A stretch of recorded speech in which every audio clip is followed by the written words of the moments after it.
Okay, let's go ahead and read Growing Frogs by Vivian French. Go ahead and get in a nice comfortable spot for you. This story is a little bit long, but there's lots of really cool information in it.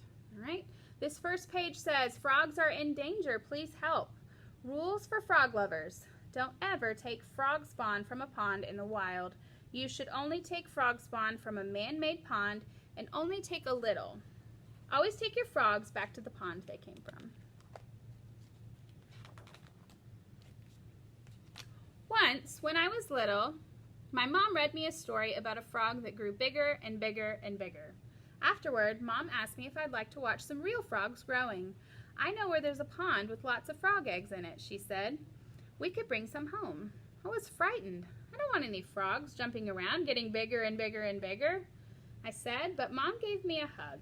It's only a story, she said. Even when our frogs are grown up, they'll still be smaller than my hand.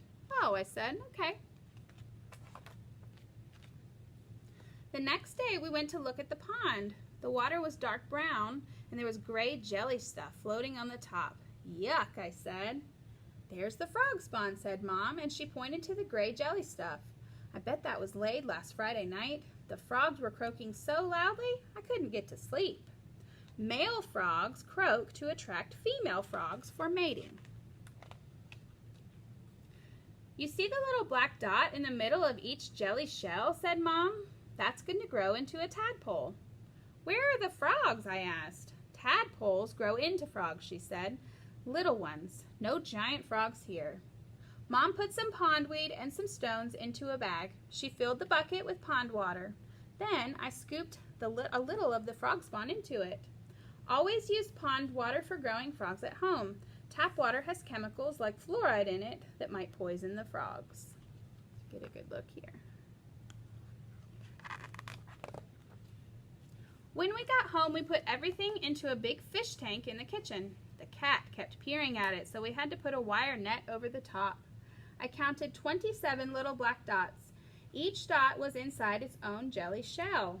The tank needs to be kept somewhere that's cool and away from direct sunlight.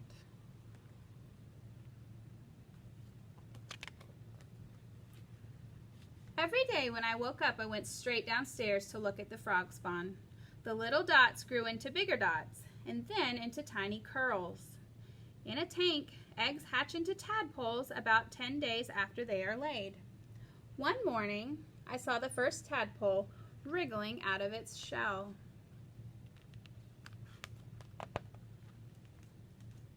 At first, the tadpoles didn't do much. They just stayed close to their jelly shells and nibbled at the pondweed. But after 2 or 3 days, they looked quite different. There were feathery things on their heads, and I could see their eyes. They swam very fast. The feathery things are called gills, and they're what underwater animals use for breathing. Look at these gills.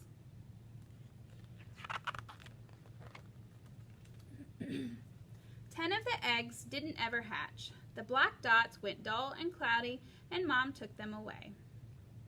Then we cleaned out the tank and put in fresh pondweed and pond water. One of the tadpoles swam into my hand when I was putting a black stone back, and it was slippery and slithery, and it made me jump. After the tadpoles hatch, the pond water needs to be changed at least twice a week.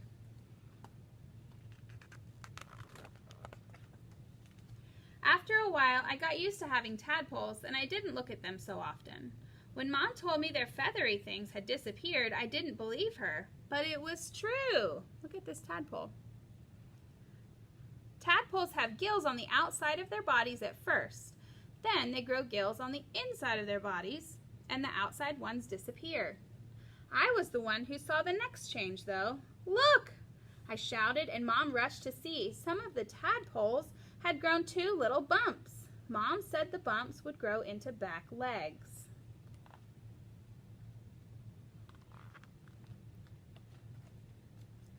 They grew very quickly. One day there were 2 little bumps. The next day the bumps were stumps. The day after that they looked almost like real legs.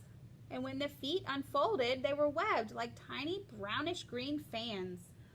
They aren't tadpoles anymore, I said. They're not quite frogs. The not quite frogs grew front legs next, And then their tails got shorter, and their mouths got wider.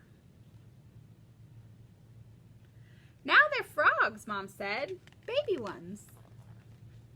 Soon the baby frogs were popping up and gulping at the surface of the water. One of them tried to climb onto the stones, but it slid off. Mom said they were getting ready to leave the water. Grown-up frogs breathe air, she said. That's what the stones are for, so our frogs can climb out of the water and breathe. As tadpoles slowly turn into frogs, they grow lungs for breathing air, and their gills disappear. Not long after that, Mom said it was time to take our baby frogs back to live in the pond with all the other baby frogs. I was sorry to leave them, but Mom said we could come back and visit every day. Baby frogs need space to grow and room to hop around.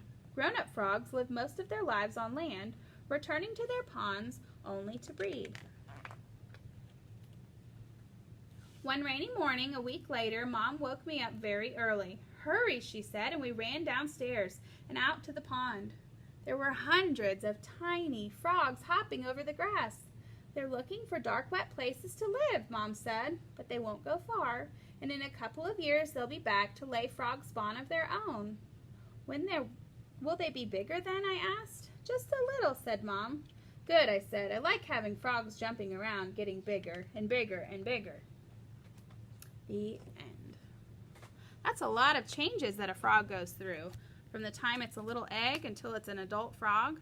There is a video on YouTube. It's by Jack Hartman, and it's called Metamorphosis. You guys should look that up. Most of my kindergartners love that song. So I hope you enjoyed this story. Do your best work, okay? And I'll see you soon.